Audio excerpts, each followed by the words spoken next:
تمرین شماره 48.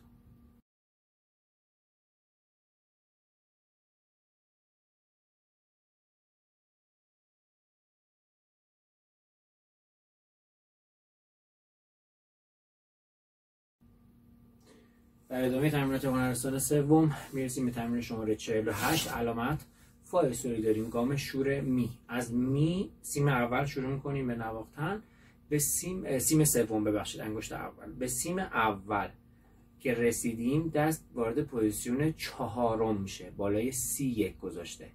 تا می میریم برگشتش پوزیشن سوم برمیگردیم. اول آرشه های جدا، می، فا سوری، سو، لا،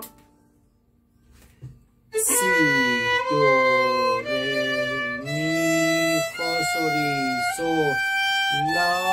دست میاد توی پوزیشن چهارم، سی، دو بهش میچسبه، سی، دو، ره، می و فاصله انگشتا گرد باشه، می، برمیگردیم، ره، دو، سی و انگشت سوم برمیگردیم، لا، سول، فا، می، ره، دو، سی، لا، سول، فا، می. حالا با همین زماندی که خودش خواسته بازم آرشه های جدا، می، فا، سول، لا، سی، دو، ره، روی می میمونیم، فا، سول، لا، سی، دو، ره، می، رو می میمونیم، ره، دو، سی، لا، سول، فا، می، میمونیم رو می.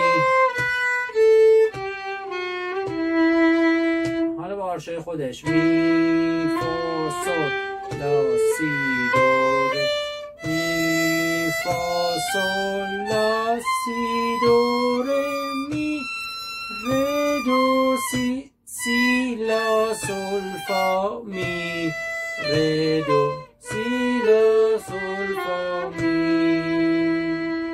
پس اول با آرشه های جدا تمرین کنید، بعد که تو دست جا افتاد آرشه هاشو مثل خودش همونجور که کتاب خواسته بزنید. تقدیم همه شما عزیزان.